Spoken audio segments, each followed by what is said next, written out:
बचाओ राष्ट्रिय अभियानका अध्यक्ष तथा राष्ट्रिय जनमोर्चाका केन्द्रीय सदस्य कमल विक्रम साईलाई अध्यक्षता आसन ग्रहण गरिदिन म अनुरोध गर्दछु।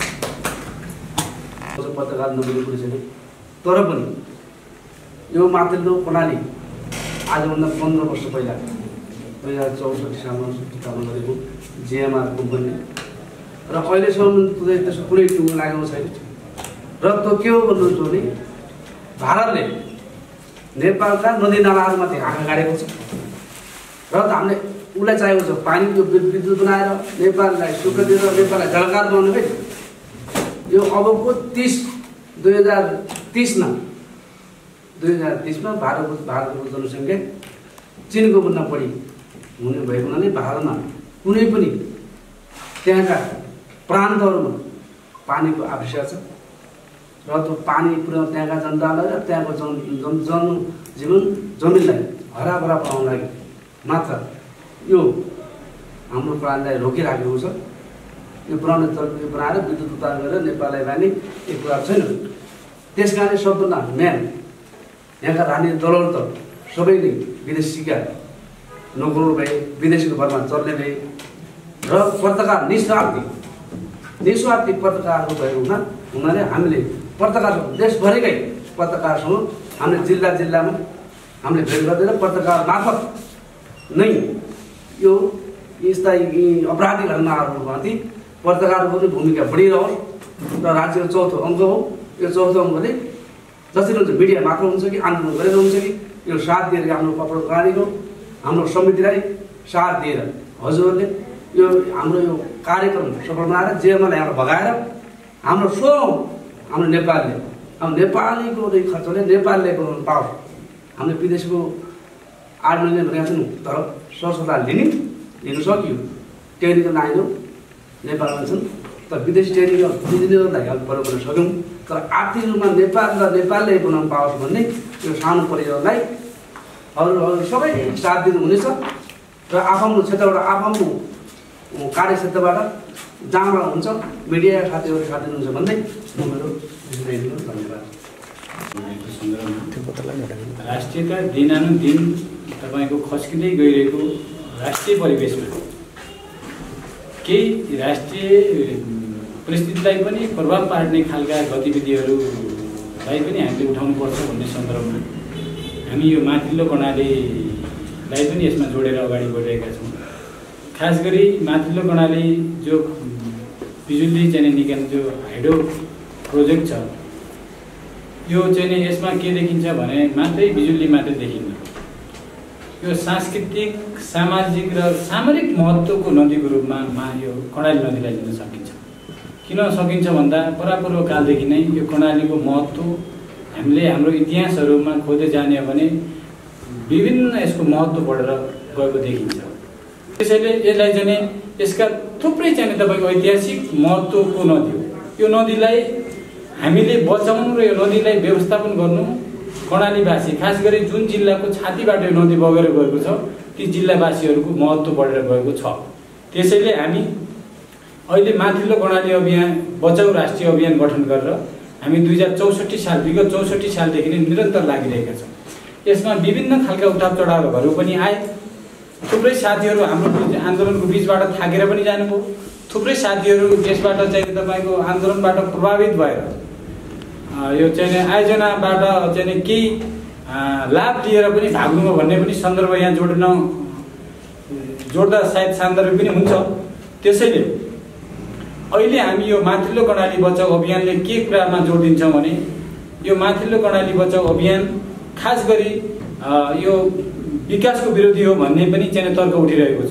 धेरै ठाउँमा जान्छौँ, नेपालमा एउटा हुन लागेको विकासको विरोध किन गर्छौ तिमीहरू, यो तर्क चाहिँ बढेर गइरहेको सन्दर्भमा हामी यसलाई के पुष्टि गर्न चाहन्छौँ भने माथिल्लो कर्णाली आयोजना तपाईँको अहिले जुन चाहिँ जो जिएमआरले जुन मोडेलमा बनाइरहेको छ त्यो मोडेलमा उसले कानुन विपरीत ढङ्गले गरिरहेको छ भन्ने चाहन्छु। किन छ भने नेपाल सरकारले 2064 सालमा यसलाई 300 मेगावाटको जो अहिलेको डाबक टोइल गुना जो अहिलेको अहिले चाहिँ यसको चाहिँ बाँधको पोइन्ट बनाएको छ त्योभन्दा करिब 2 किलोमिटर तल डाबर ट्विन कुनामा 300 मेगावाटको रन अफ रिभर सिस्टममा चाहिँ नेपाल सरकारले सर्वे लाइसेन्स दिएको हो। सर्वे लाइसेन्स नेपाल सरकारले 64 सालमा दिइसकेपछि यसले ठिक तपाईको चाहिँ के गर्यो भन्दा हामी नेपालमाथि एउटा गम्भीर खालको प्रहार गर्यो। जिएमआरले कसरी गर्यो भन्दा नेपालका शासक र प्रशासकलाई रिजाएर जो हाम्रो 2045 सालमा नै अध्ययन भइसकेको 4180 मेगावाट बिजुली बनाउन सकिने जो हाम्रो ड्याम छ त्यो ड्यामलाई चाहिँ तोडेर त्यसलाई भ्रूण हत्या गरेर हाम्रो गाउँघरको उखानमा हलो काटी मुङ्ग्रो गर्ने भन्छ नि हो ठुलो चिजलाई काट तोडेर यसले के गरिदियो भने 300 बाटेको चाहिँ 900 बढाइदिन्छु भनेर हरियो घाँस पनि देखाइदियो सरकारमा बस्ने मान्छेलाई। अनि त्यो गर्यो के त भन्दाखेरि यसले चाहिँ तपाईको त्यहाँनेर बदमासी के गर्यो 300 मेगावाट निकाल्ने ठाउँबाट गर्दा हाम्रो केही विरोध थिएन। तर त्यसमा विरोध के रहन्थ्यो भने त्यो नेपालको हितमा त्यो पनि थिएन 300 मेगावाट गर्दा पनि, किनभने 12% चाहिँ बिजुली दिने भन्ने थियो। 12% बिजुली दिँदाखेरि 300 मेगावाटको पनि 36 मेगावाट आउँछ। 36 मेगावाटले नेपालको बिजुलीको जो अँध्यारो मुनि बसेका नेपाली जनता कर्णालीवासीको मुहारमा उज्यालो आउँदैन र यहाँका बस्तीहरू झिलिमिली हुँदै हुँदैन। यो कुरामा हामी ठुक्का दिन्छौँ। एउटा अर्को त्यो 300 मेगावाट निस्किने 36 मेगावाट बिजुली हामीले दिने भनेको बर्खाको समयमा हो। हिउँदोको समयमा 150 मेगावाट उत्पादन हुन्छ। 150 आयो भने झन्डै कति 18 मेगावाट आउँछ। 18 मेगावाट बिजुलीको नाउँमा हामीले सिङ्गो कर्णाली नदी बेच्दैनथ्यौँ 300 मेगावाटको हकमा पनि। यहाँ त भयो के त भन्दाखेरि त्यसको नाउँमा तपाईको चाहिँ पानी दिने नाउँमा यो घरै चाहिँ अपहरण गरे जस्तो भयो के। त्यसैले हामीले यसको विरोध गरेका हौँ र थप कुरा म केही पछि राख्नेछु र खास गरी मैले केही अवधारणा पत्र हाम्रो समिति नै बसेर यो बनाएका छ यो यहाँको बिचमा वाचन गर्न गएको छु। बाँकी यसबाट जलविद्युत परियोजना सम्बन्धी अवधारणा हामीले के अवधारणा बनाएको। आदरणीय उपस्थित महानुभाव तथा पत्रकार मित्रहरू, हाम्रो देश नेपाल आफैमा प्रकृतिको अनुपम उपहार हो। यो देशमा समुद्र बाहेक सम्पूर्ण प्राकृतिक स्रोत र साधन खानी मात्र नभई विश्वको सर्वोच्च शिखर सगरमाथाले यो देशको शिर संसार सामु झन उच्च पारेको छ। हाम्रो देश विश्वमा पानीको दोस्रो धनी देश हो, उपयोग्य पानीको पहिलो धनी देश हो। हाम्रो देशमा यहाँनिर अलिकति ग्याप भएर छ। हाम्रो देशमा यो पानीको समुचित प्रयोगले नै यो देशलाई विकासको दिशामा लैजान सकिन्छ। हिमाल पावर कन्सल्टेन्सीको सम्भाव्यता अध्ययन रिपोर्ट अनुसार 141 मिटर अग्लो आकर्षक प्राकृतिक बाँध सहितको 2200 मिटर मुख्य सुरुङ रहेको बहुआयामिक बिजुली उपयोग उद्योग हो। होइन, यो बिजुली उद्योग हो, उपयोग गर्छ। उद्योग, पर्यटन, जलयात्रा, सिँचाइ, पिउने पानी, मत्स्य पालन लगायतका परियोजनाले थुप्रै सम्भावना बोकेको सस्तो, सुलभ र सुन्दर मात्र नभई आन्तरिक लगानीमा नै 4180 मेगावाट बिजुली उत्पादन हुन सक्ने राष्ट्रिय गौरव र समृद्धिका लागि मेरुदण्डको रूपमा यो रहेको जलाशययुक्त परियोजनालाई रन अफ रिभर मोडेलमा 300 मेगावाट उत्पादन गर्न 15 वर्ष अघि 2064 पौष 15 गते तत्कालीन प्रधानमन्त्री गिरिजाप्रसाद कोइरालाको सरकारका जलस्रोत मन्त्री ज्ञानेन्द्र बहादुर कार्कीको ठुलो सभ्यतामा दैलेख जिल्लाको स्थित चामुण्डा विन्ध्यासनी 7 औलाडाँडियामा बाँध रहने गरी भारतीय बहुराष्ट्रिय कम्पनी जिएमआरलाई 12% अर्थात् 36 मेगावाट विद्युत र 27% फेरि इक्विटी सेयर नेपालले 15 वर्षपछि पाउने भनिएको परियोजनाबाट नेपालले पाउने 36 मेगावाट विद्युत पनि भारत पुरै अन्तर्देशीय प्रसारण लाइनबाट नेपाल ल्याउनु पर्ने प्रावधानसहित पहिलो पटक राष्ट्र अहित सम्झौता पत्रमा हस्ताक्षर भयो।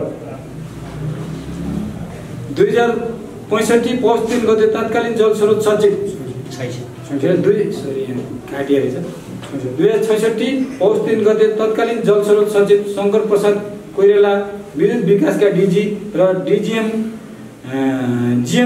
जिएमआर बीचको मिलिमोतोमा गैर जिम्मेवार सचिव स्तरीय निर्णयबाट औलाडाँडिया बाँधबाट करिब 2 किलोमिटर माथि बाँध स्थानान्तरण गरी हिमाल पावर कन्सल्टेन्सीको सम्भाव्यता अध्ययनको रिपोर्टले देखाएको जलाशययुक्त परियोजनाको बाँध रहेको स्थान डाबर ट्विन कुनामा गैर कानुनी र अवैधानिक रूपमा बाँध स्थानान्तरण र क्षमता अभिवृद्धिको अनुमति दिएर 4180 मेगावाट परियोजनालाई भ्रूण हत्या गर्ने र सिङ्गो देशको भविष्य बोकेको आयोजनालाई नेपालीको अहितमा लागू गर्ने दुष्प्रयास भयो। डाबर ट्विन कुनामा बाँध निर्माणको अनुमति पाएको जिएमआरले 2064 मा भएको रन अफ रिभर परियोजनाको सम्झौता विपरीत 18 देखि 20 घण्टा नदीको पानी थुन्ने र पिक आवर मोडेलमा 900 मेगावाट विद्युत उत्पादन गर्ने नाममा लागत गर्ने नाममा कृत्रिम हो है, कृत्रिम लागत र कृत्रिम डिपिआर तयार पार्यो। देशलाई गुमराहमा पार्दै 900 मेगावाटको 12% का दरले झन्डै 108 मेगावाट बिना लगानीमा सित्तैमा पाउने भन्दै जिएमआरले हरियो घाँस देखायो। तत्पश्चात 2071 साउन 6 गते नेपाल सरकारको अर्को निर्णय निकाय सिँचाइ विभागका तत्कालीन विभागीय प्रमुख माधव बेलवासे ले विज्ञप्ति नै निकालेर 18 देखि 19 घण्टा नदीलाई थुनेर पिक आवर मोडेलमा उत्पादन गर्न ऊर्जा उत्पादन गर्न पानी छोड्दा त्यो वर्षाको भेद जस्तै भएर बग्छ र त्यसले तल्लो तटीय क्षेत्र कैलाली बर्दियामा निर्माणाधीन गौरवका सिँचाइ आयोजनाहरू जस्तै रानी जमुना कुलरिया जस्ता सिँचाइ आयोजनामा पूर्णतया असर पार्दछ। त्यसले पिक आवर मोडेलको निर्माण गर्न मिल्दैन। तत्पश्चात उक्त परियोजनाको सम्झौता गर्दा पीडीए भएको 6 महिनाभित्रै रिरेगुलेटिङ ड्यामका लागि सम्भाव्यता अध्ययन गर्ने र तल्लो तटीय क्षेत्रमा असर नपर्ने गरी परियोजना निर्माण कार्य अगाडि बढाइने भनिएकोमा अहिलेसम्म त्यसबारे कुनै अध्ययन भएको छैन। विज्ञप्तिमा अगाडि भनिएको छ यो परियोजना पिक आवर मोडेलमा बनाउने हो भने रिरेगुलेटिङ ड्याम निर्माण गर्नुको विकल्प छैन र जिएमआरले यो परियोजना निर्माण गर्ने होइन, नेपालको पानीमाथि कब्जा राख्नका लागि यो एउटा रणनीति हुन सक्छ। कदम कदाचित बनाइहाले पनि पिक आवर प्रकृतिको होइन, रन अफ रिभर प्रकृतिको बन्ने हो। 70 अर्बमा बन्न सक्ने परियोजनाको लागत दोब्बर 140 अर्ब कृत्रिम लागत तयार गरी समग्र देशको आर्थिक कायापलट गर्न सक्ने 4180 मेगावाटको माथिल्लो कर्णाली परियोजना गैर कानुनी ढङ्गले 2071 असोज 3 गते सुशील कोइराला सरकारले परियोजना विकास सम्झौता पीडीएमा हस्ताक्षर गर्यो। विश्वकै सस्तो सुलभ र सुन्दर बहुआयामिक परियोजनाबाट उत्पादित बिजुली भारत निर्यात हुने र कर्णाली सुदूरपश्चिमका जनताले बिजुली नपाएको अवस्थामा भारत र अन्य कुनै देशको विद्युत निर्यातका लागि अगाडि बढ्नु देश र जनतासित सरासर धोका हो। एक वर्षमा करिब 3 खर्बको पेट्रोलियम पदार्थ आयात गर्ने नेपालका लागि वर्षायामको पानीबाट विद्युत उत्पादनले हाम्रो हिउँदको विद्युत आवश्यकता पूर्ण हुँदैन। त्यसको लागि माथिल्लो कर्णाली जस्ता जलाशययुक्त परियोजना निर्माण हाम्रो हिउँदको गरेर आयातित पेट्रोलियम पदार्थ निश्चित मात्र होइन, देशलाई आत्मनिर्भर बन्ने महत्त्वपूर्ण माध्यम बनाउनु जरुरी छ। परियोजनालाई हामीले आफूले निर्माण गर्न सक्ने आधार 1 जलाशययुक्त आयोजना निर्माण गर्दा विस्थापित घर परिवार एकदमै न्यून, करिब 8 देखि 9000 मात्र रहेको र परियोजना क्षेत्रभित्र पक्की ठूला संरचना र निजी ठूला घरहरू निर्माण नभएको कारण डुबनमा पर्ने संरचनाको क्षतिपूर्ति न्यून। 2 कुनै पनि परियोजना बनाउँदा त्यहाँसम्म बाटो नपुर्याई परियोजना निर्माण सम्भव हुँदैन। त्यसका लागि लगानी नै नगर्नुपर्ने, जबकि कर्णाली राजमार्ग र पुष्पलाल मध्यपारी राष्ट्रिय लोकमार्ग आयोजना बाँध स्थलसम्मै पुगेको र कैलाली मङ्गलसेन बाटो पनि पावरहाउस स्थलसम्म पुगिसकेका कारण 100 किलोमिटर बाटो निर्माण गर्न नपर्ने। 3 यति ठुलो परियोजनाको मुख्य सुरुङ एचआरटी जम्मा 2200 मिटर रहेको कारण आयोजना झनै आकर्षित। यो परियोजनाको बाँध साइडबाट पावर हाउससम्म नदी करिब 54 किलोमिटर युटर्न घुमेका कारण 141 मिटर अग्लो बाँध प्राकृतिक रूपमा नै बनेको। परियोजनाको बाँध साइडबाट पावर हाउससम्म जाने बाहिरी आवरण निर्माण गरिने 100 किलोमिटर सडकको ठाउँमा जम्मा 83 मिटर सुरुङ ट्राफिक टनलका कारण लाखौं रुख कटान हुनबाट बचाउन र वातावरण प्रदूषण हुनबाट बच्न न्यून।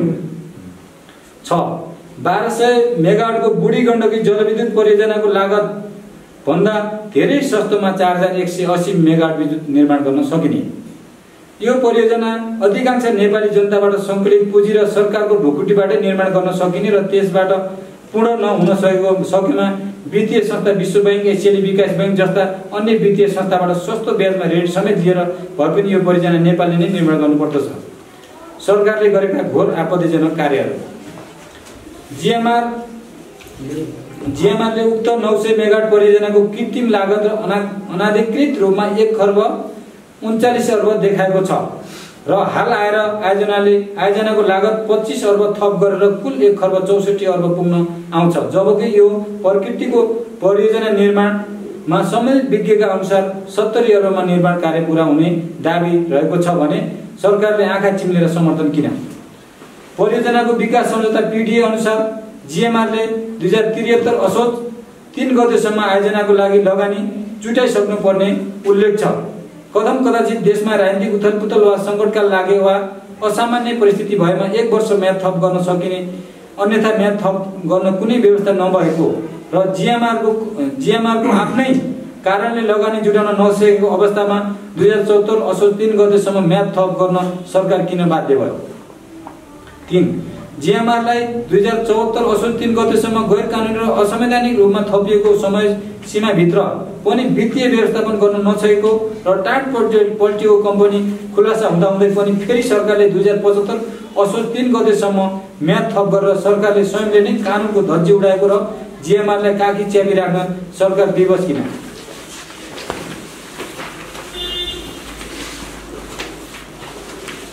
जिएमआरलाई माथिल्लो कर्णाली बाँध स्थल नेपाल सरकारले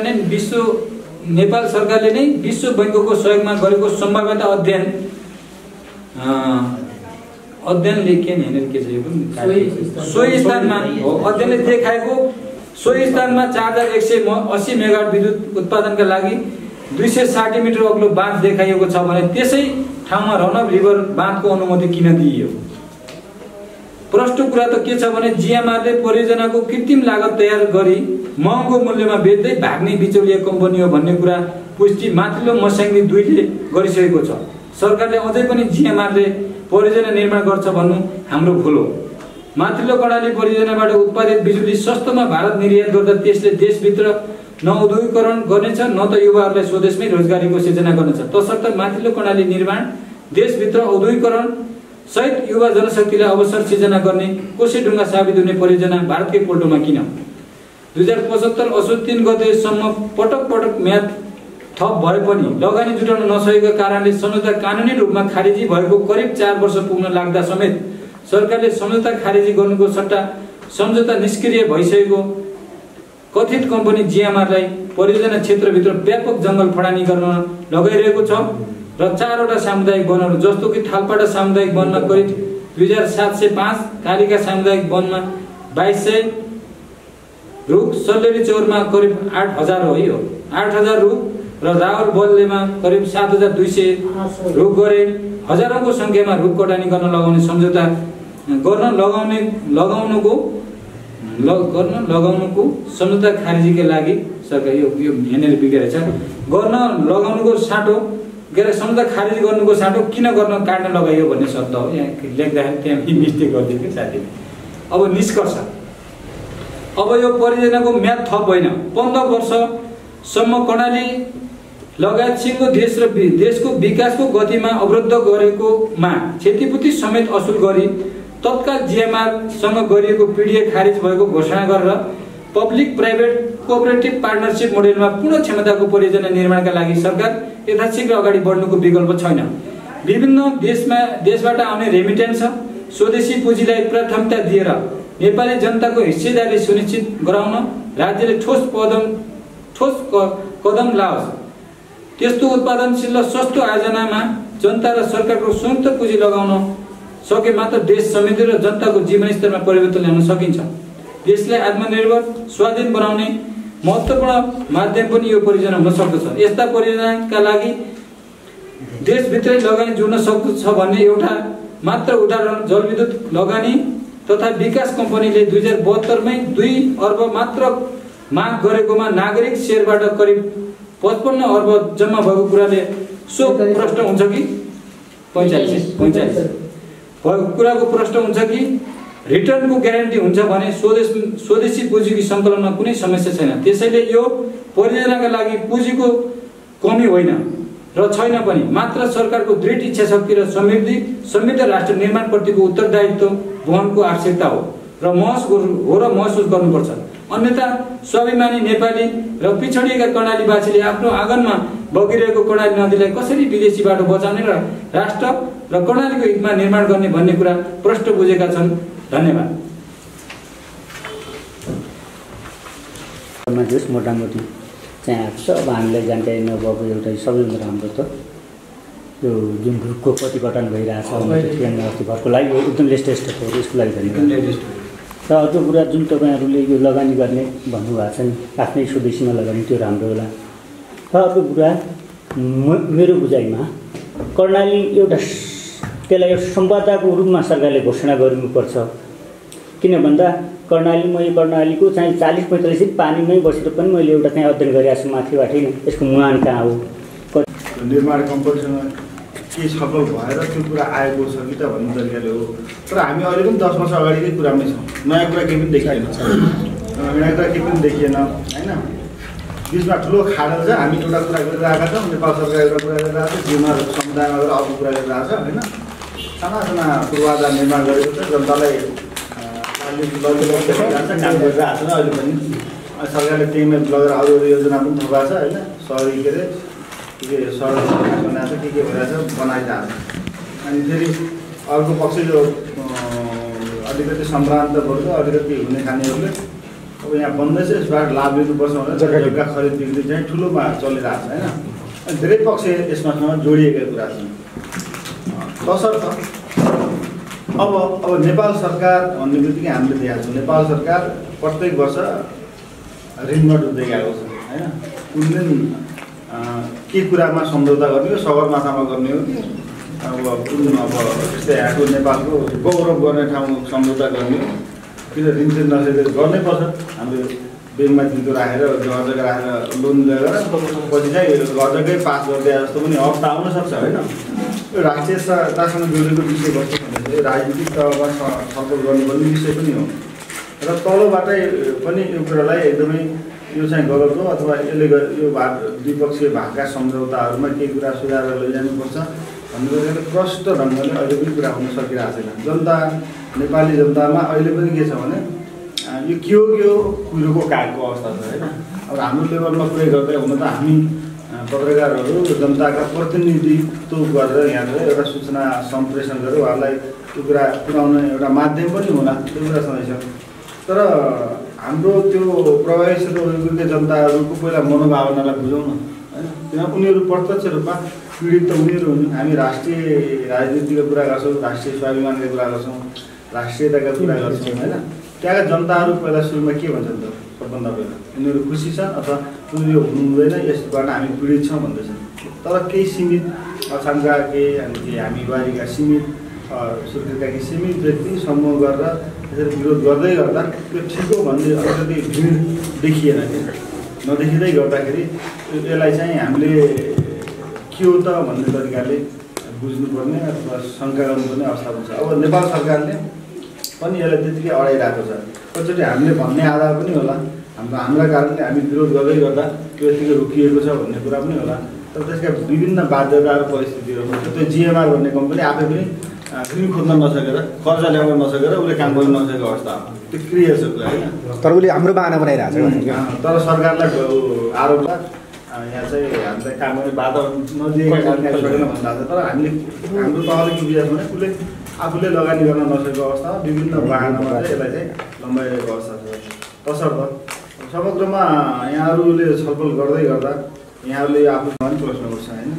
अब हिजोका कुरा, आजका कुरा अनि भोलिका कुराहरू छन्, केही आधारहरू पनि यहाँहरू ल्याउनु भएको छ होइन। यी आधारहरूलाई हामीले जनतामा बिचमा लगेर उनीहरूलाई कन्भिन्स गर्न सक्यो भने भोलि यो सबै चाहिँ एकजुट भएर लागेपछि किन यो असम्भव भन्ने छ। राजा डालीको देश हो होइन, विभिन्न परिवर्तन ल्याएको छ होइन, विभिन्न व्यवस्था परिवर्तन गर्ने यही जनताले हुन्छ। यो परियोजना त एउटा सीमित क्षेत्रमा भएको परियोजना मात्रै हो। त्यसकारण यहाँहरूको आगामी के छ रणनीति, यहाँहरूको के छ यो आयोजनासँग सम्बन्धित। अस्ति भर्खर 8-10 दिन अगाडि मात्र लगानीहरूको बैठक बसेर निर्णय पनि गरिरहेको छ अप्पर कर्णालीलाई के गर्ने, कन्टिन्यू गर्न दिने भन्ने। सदनमै कुरा उठाएको छ नि। मन्त्री परिषदले त्यसलाई निर्णय गर्नुपर्छ। उसले सिफारिस गरेको छ लगानीको प्रधानमन्त्रीको अध्यक्षतामा। त्यसरी गर्छ। आगामी दिनमा यहाँको के छ भूमिका होइन, जस्तो अघि एउटा महत्त्वपूर्ण कुरा पनि आएको सुन्दा सामान्य लाग्छ यो पात्र परिवर्तन भइराख्ने आन्दोलनको होइन। हामी त यसरी यहाँहरू जस्तो अब प्रत्यक्ष रूपमा बाहिर फ्रन्टमा भएर आन्दोलन नगरेका होला, तर हामीलाई पनि केही कुराहरू यसले गर्न खोजेको कुरा के हो त, त्यो कतिको जनपक्षीय छ त, कतिको नेपाल पक्षीय छ त होइन, कतिको राष्ट्र पक्षीय छ त भन्ने कुराले हामी पनि बढ्छ छलफलमै छौँ। चिया गर्न होस् अथवा मिडियामा पनि त्यो कुरा आउँछ। तर यहाँहरूको चाहिँ आन्दोलन चाहिँ नियमित रूपमा किन हुन सकिरहेको छैन होइन, र आगामी दिनमा कसरी यसलाई लैजाने विचार गर्नुभएको छ त्यही दिनहरूको हामी समग्रमा र हामी अन्तिममा 4180 भनेको 4200 मेगावाट बिजुली हो। त्यो निकाल्दाखेरि जम्मै 8000 7000 देखि 8000 घरधुरी विस्थापित हुने जम्मा। त्यसैले त्यसको तुलनामा 3-4 गुणा यो चाहिँ सस्तो र तपाईँको आकर्षक छ। अर्को उहाँले जोडेको कुरा त्यहाँ के हुन्छ त प्राकृतिक टुरिज्मको कुरा थियो। यो आयोजना यदि हामीले चाहिँ तपाईँको त्यो 4200 मेगावाटको डिजाइनमा जाने हो भने विश्वकै सर्वोत्कृष्ट आयोजना हुन्छ। कसरी हुन्छ भने विश्वको सबभन्दा अग्लो बाँध हुन्छ 260 मिटर भनेको विश्वमा कहीँ पनि छैन होइन। एउटा देशमा 145 मिटर चाहिँ नेचुरल बाँध छ, प्राकृतिक बाँध। किन नदी पुरै एउटा यस्तो यहाँ यस्तै हो सेम यस्तो हुन्छ त्यहाँ त्यस्तो त्यो जोडेर 145 मिटर त नदीले नेचुरल ड्याम बनायो। त्यो सहित जोडेर 160 बनाउने बित्तिकै विश्वको हाई ड्याम हुन्छ। त्यो गर्नाले के हुन्छ भने विश्वको हाई ड्याम हुने बित्तिकै के हुन्छ भने विश्वमा सबभन्दा ठुलो पानी जम्मा गर्ने भाँडो। जस्तो अहिले पनि जुन गाउँमा खानेपानी छैन त्यो गाउँमा जस्तो घरमा ठुलो गाग्री छ त्यो घरमा पानी हुन्छ। सानो गाग्रीमा ठुलो गाग्री भरि पानी ल्यायो भने पानी त बढी हुन्छ त, जति निकाले पनि रहिहाल्छ नि। त्यस्तै विश्वमा अहिले बर्खामा आउने यो पानीलाई पाउनेमा काउन्ट गर्न मिल्दैन। पानीको आवश्यकता पुसदेखि चैत वैशाखसम्मको जो पानी छ नि त्यो पानीलाई महत्त्व दिनुपर्छ। त्यो गर्दाखेरि नेपालको पानीलाई पुरै विश्व सामु ल्याउन सकिन्छ। जस्तो अघि कुरा उठ्यो हाम्रो छिमेकी भारतले अहिले झन्डै 10 देखि 13 खर्बको पानी आयात गर्छ एक वर्षमा अमेरिका लगायतका देशहरूबाट। अमेरिकाको अलास्का चाहिँ हिउँ छ नि जहाँ त्यहाँबाट बरफ पिघालेर हजारौँ किलोमिटर उत्तर पूर्वी पर्छ अमेरिकाबाट।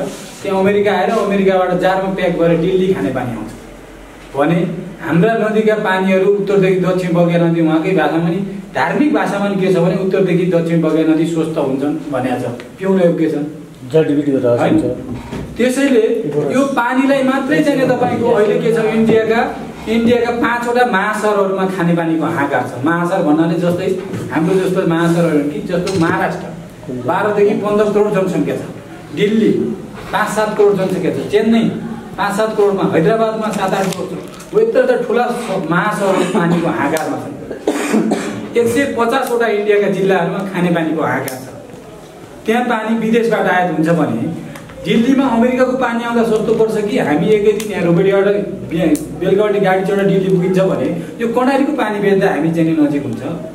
स्वाभाविक रूपमा हामीले अरू केही गर्न नसकेर पानीलाई मात्रै बेच्ने हो भने बिजुलीको वाकी तर्क पानीलाई मात्रै इन्डियालाई चाहिँ तपाईँको त्यही सिधै बोतलमा भएर जाडो भएर प्याक गर्ने हो भने हामीले एक वर्षमा हाम्रो बजेट 15-16 खर्बको त हुन्छ। जम्मा 10 खर्बको झन्डै 2-4 खर्बको पानी मात्रै बेच्छौँ हामी भनेपछि हामीसँग प्राकृतिक स्रोत र साधनको समुचित प्रयोग नगरेर हाम्रो देश विकास हुन सक्दैन।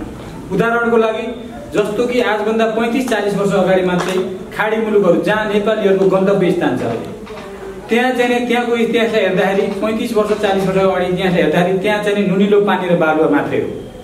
त्यहाँको पानी पनि पिउने योग्य छैन, नुनिलो छ, बालुवा पुरै तातो बालुवा मात्रै छ। त्यहाँका मान्छेहरू माछा मर्यो भने खाना खाने नत्र भोकै बस्ने हो त्यहाँका मलयाहरू भने त्यस्तो नुनिलो पानीको बीचबाट त्यहाँका जाने शासक प्रकाशकहरूले सम्भावनाको खोजी गरे।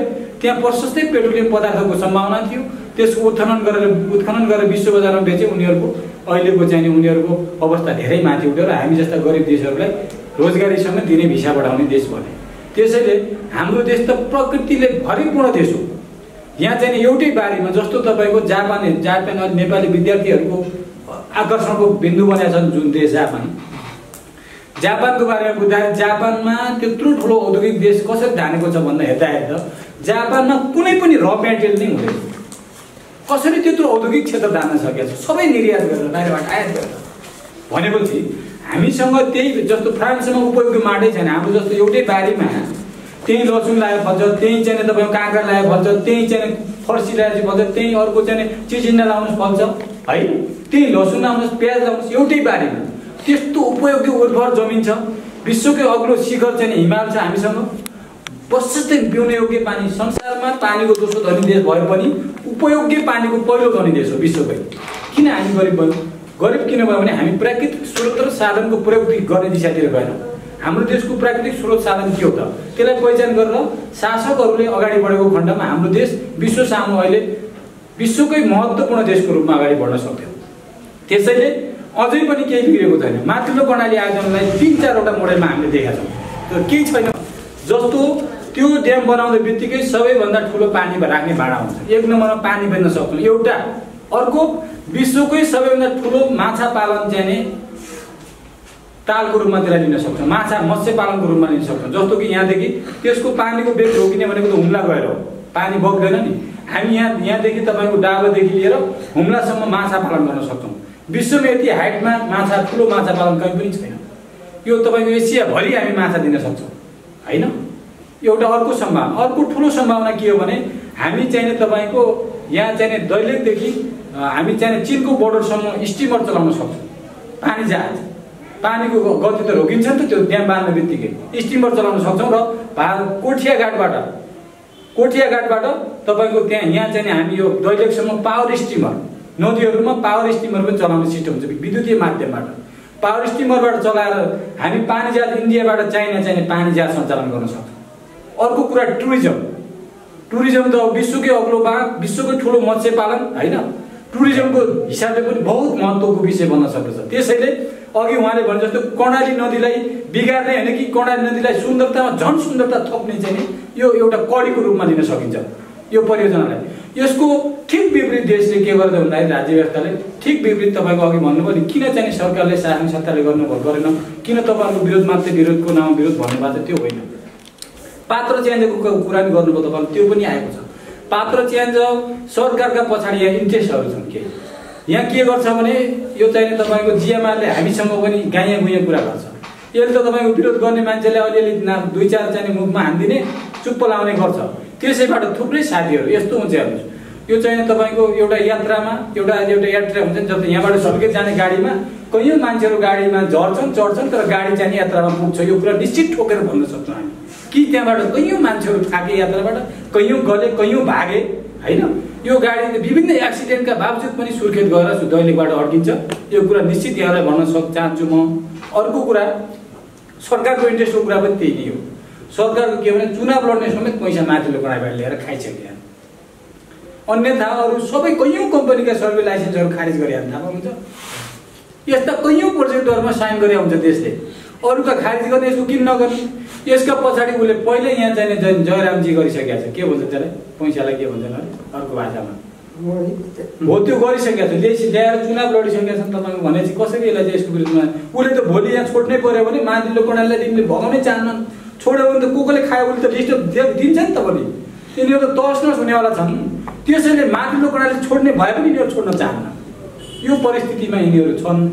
हुँदाहुँदै पनि हाम्रो नजिकै बगिरहेको विश्वकै सामु चाहिँ तपाईँको एउटा महत्त्वपूर्ण चाहिँ तपाईँको आयोजना बनाउन सकिने, योलाई चाहिँ तपाईँका यहाँका आम पत्रकार, बुद्धिजीवी, यहाँका चाहिँ कर्णालीवासी, यहाँका सचेत नागरिकहरूको एउटा महत्त्वको विषय के बन्दछ भने यो नदीलाई तपाईँको चाहिँ अहिले जो हामी पछौटेपन जो कर्णालीलाई चाहिँ नेपाल सामु र विश्वभरि चाहिँ एउटा कर्णाली भन्दाखेरि अलिक चाहिँ जो पछिल्लो अलिक ब्याग हुने मान्छेको छ नि, कर्णाली भन्दाखेरि अगाडि सर्ने ढङ्गको चाहिँ हामी वातावरण निर्माण गर्न सक्ने यो चाहिँ एउटा कोसे ढुङ्गाको रूपमा हामी लिन सक्छौँ। त्यसैले पत्रकार साथीहरूले पनि के कुरामा ढुक्काउनुहोस् भने तपाईँहरूको पात्रहरू पुराना, म त पुरानो 64 सालदेखिको पात्र हो। निरन्तर 64 सालदेखि पार्टीको तर्फबाट यो चाहिँ आयोजना हेर्ने इन्चार्ज मै। पार्टीको पनि तपाईँको कुरा तपाईँलाई थाहा छ, केन्द्रीय सदस्य हो, यसको इन्चार्ज थिएँ पहिला पनि, अहिले म आफै अध्यक्ष हो। कामरेड भरत बहादुर साई हुनुहुन्थ्यो, उहाँले चाहिँ पार्टी चेन्ज गरेर अब त्यो आयोजनाबाटै उहाँ ब्याक भइसकेपछि पार्टीले एउटा नयाँ मोडल लिएर अर्को ढङ्गले गएको छ। यसमा थुप्रै चाहिँ तपाईँको सङ्घ सङ्गठनहरू, पार्टीहरू, विप्लवजीहरूको, वैद्यजीहरूको पनि समर्थन छ होइन। र अरू चाहिँ राष्ट्रवादी जस्तो भीमरावजीहरू पनि यसमा सकारात्मक हुनुहुन्छ। सबै साथीहरू, काङ्ग्रेसका पनि थुप्रै लिडरहरू हुनुहुन्छ यसमा। यस्तो केही छैन कि देश त बनाउने मान्छेहरू, पार्टी देश रह्यो भने न पार्टी रहने हो। तपाईँहरू एउटा लेटेस्ट उदाहरणको रूपमा के दिन सकिन्छ भने युक्रेनमा कैयौँ ठुला पत्रकार थिए, कैयौँ ठुला नेता थिए, गगनचुम्बी महल थिए। सबभन्दा पहिला अग्ला घर भत्केको भन्नुहोस् त। ठिकै छ, पछि सबभन्दा ठुला मान्छेहरूको चाहिँ छातीमा वज्रपात गरियो कि गरिएन? तपाईँको अफगानिस्तानमा हेर्नुहोस्, अफगानिस्तानमा के भयो? सबभन्दा पहिला त्यहाँ चाहिँ बलात्कार हुनेमा आर्मी अफिसरका ठुल्ठुला टुकडीहरू परे भने भोलि यहाँ आफूलाई ठुला जनरल कर्नेल भन्नेहरूका पनि जीवन भोलि के हुँदैछ भने तपाईँको यो चाहिँ तपाईँको राष्ट्रियता कमजोर भयो भने यो नदी राष्ट्रियतासँग जोडिएको नदी हो। त्यसैले यो देश नै नरह्यो भने हामी चाहिँ नदी बचाउने कुरा, हामी आफ्ना व्यक्तिगत कुराहरू, सरकार, पार्टी छोडिदिन चाहिँ। त्यसैले देश बचाउने, देश समृद्ध बनाउने दिशातिर हामी आम नागरिक, त्यसमा पनि हामी सचेत नागरिकको चाहिँ बहुत महत्त्व बढेर जान्छ। त्यही राष्ट्रिय परिस्थिति निर्माण भएको हुनाले यहाँको बिचमा हामी आएका छौँ। बिचमा फेरि अर्को एउटा के कुरा उठाउनु भने तपाईँहरू आन्दोलनले बिचबिचमा आउने थाक्ने भालुको निन्द्रा भन्नुभयो। यो के छ भने यसमा यस्तो यस्तो छ। एक नम्बरमा त हामी चाहिँ अब पुरै यसैमा खटेर लागिरहेको छैनौँ। किनभने साथीहरू अरूलाई जिम्मा दिएको थियो, जिम्मा दिए साथीहरू भाग्ने कि अलिअलि माग्ने भाग्ने गरे साथीहरू निरन्तर लाग्यो। यो अभियान म मात्रै छु अहिलेदेखि। भाग्ने साथीहरूको लागि तपाईँहरूको के छ? भाग्ने साथीहरूको दुईटा छ। छोडिदिने होइन, तपाईँले पनि छोडिदिनुहुन्छ, अर्को त्यही दुईटा छ। एकैछिन मैले अघि पनि भने यसमा यस्तो छ नि त, यो तपाईँको कतिपय कुरामा के हुन्छ भने यहाँबाट मैले पुरा नैतिकताको प्रश्न हो, नैतिकताको प्रश्न हो। जस्तो कि कसै मान्छेले जिम्मा लिएर ऊ रेस्ट गरेछ भने त स्वाभाविक रूपमा उसले काहीँ न काहीँ मिस्टेक गरेछ भन्ने कुरा त आम जनसमुदाय र तपाईँहरूमा पनि प्रश्न आयो होला नि त। उहाँहरू पहिला कडा कुर्लेर यसलाई तोडेर फालिदिन्छौँ, आगो लगाइदिन्छ। आगो लाउने साथीहरू पनि थिए नि, आगो लाउने ग्रुपमा पनि त्यसको पनि कमान्ड मैले गरेको। खास हाम्रो उद्देश्य के थियो भने आगो लाउने होइन, त्यहाँ उच्छृङ्खल गतिविधि बनाएर त्यहाँबाट माल जान्ने साथीहरू त्यहाँभित्र घुसपेट भयो। आन्दोलनमा घुसपेट गरेका कारणले गर्दाखेरि के भयो भन्दाखेरि उनीहरूले गरे, त्यहाँबाट चाहिँ अब अलिअलि चाहिँ कमाए, साथीहरू भागे। यो त निरन्तर के हुन्छ भने एउटा ट्रेन के तपाईँको चाहिँ के अरे गङ्गा कावेरी एक्सप्रेस हुन्छ नि, एक्सप्रेसमा कैयौँ मान्छेहरू यात्रीहरू चढ्छन् तर एक्सप्रेस चाहिँ अन द स्पोटमा पुग्छ। यो कुरा तपाईँहरूलाई हामी दावाका साथ, ग्यारेन्टीका साथ भन्न सक्छौँ कि यो अभियान निश्चित रूपमा आगामी कार्यक्रमको कुरा गर्नुभएको थियो, त्यही कुरामा जोडेर म भन्दैछु कि यसले निश्चित एउटा नयाँ रूप लिन्छ। भोलि यो देशमा चाहिँ शासक प्रशासकहरूले पनि खुट्टा कमायो भने जनस्तरबाट यसलाई परास्त गर्ने हो। माथिल्लो प्रणाली आयोजना बनाउने भने त फिल्डमै बनाउने होला, ढाबामा बनाउन। फिल्डमा बनायो त्यो फिल्डलाई दर्श नर्स गरिन्छ। यो कुरा तपाईँहरू रेकर्डेड गर्न राखेको हुन्छ। अनि आयोजना यदि चाहिँ जियामारले हावामा बनाउँछ, माथि आकाशमा बनाउँछ भने हामी चाहिँ यसको हामीले केही गर्नु छैनौँ। अन्यथा जमिनमै बनायो भने यो चाहिँ आयोजनालाई नेपाली जनताको बल र स्थानीय जनताको बलले परास्त पारेर यसलाई चाहिँ यहाँबाट लखेट्ने हो। हाम्रो यही हो। खास गरी तपाईँहरूसँग भेटघाट गर्नुको पछाडि सकारात्मक हुनु पर्यो भने राष्ट्रभक्ति चाहिँ हामीमा छ है। तपाईँहरूमा राष्ट्रिय भक्ति चाहिँ हुनुपर्छ। प्रमुख कुरा राष्ट्रभक्ति। अघि यहाँ कुरा उठ्यो नि, पहिलो कुरा भने त आमा होला नि त, आमा भने त देश होला नि त। यो देशमा अलिअलि 2-4 पैसाको लागि आमा बिक्री गर्न हामी तयार हुनु हुँदैन। यो कुरामा चाहिँ हामी एकदम चाहिँ तपाईँको क्लियर छौँ र तपाईँहरूलाई पनि यो कुरामा प्रश्न पार्न चाहन्छौँ। यही हो। केही छ भने